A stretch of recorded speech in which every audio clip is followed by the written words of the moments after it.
Hurricane Harvey hitting on Friday night, you chose to pardon former Sheriff Joe Arpaio. I wonder if you could tell us what was behind your thinking for issuing a pardon for the sheriff, and as well, what do you say to your critics, even some in your own party, who say it was the wrong thing to do?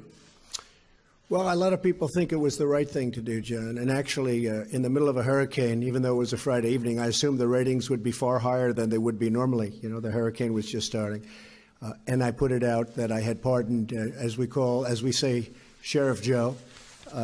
He's done a great job for the people of Arizona. He's very strong on borders, very strong on illegal immigration.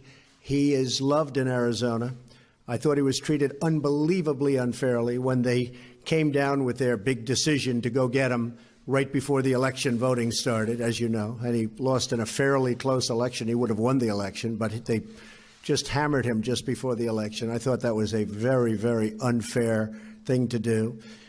When I mentioned him the other night, you saw the massive crowd we had. The people went crazy when I said, what do you think of Sheriff Joe, or something to that effect. The place went absolutely crazy when I was in Arizona last week. And as far as pardons are concerned, I actually did this just before the meeting because I assumed that somebody would ask me the question. I didn't know it would be you, as you can attest. You didn't even know you were going to be called. But I thought I would. And, you know, Sheriff Joe is a great veteran of the military, great law enforcement person, somebody that's won many, many elections in the state of Arizona. But I wanted to look at some of the other people that were pardoned over the years.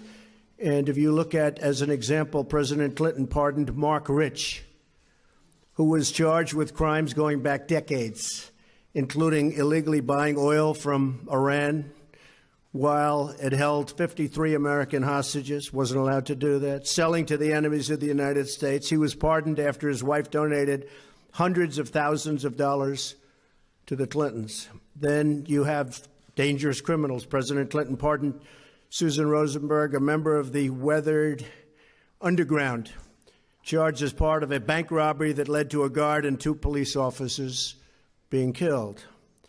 Drug dealers.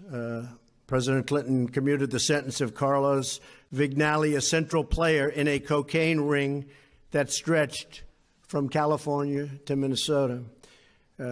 Criminal leaker. You've heard the word leaker? President Obama commuted the sentence of Chelsea Manning, who leaked countless sensitive and classified documents to WikiLeaks, perhaps and others, but horrible, horrible thing that he did, commuted the sentence, and perhaps pardoned.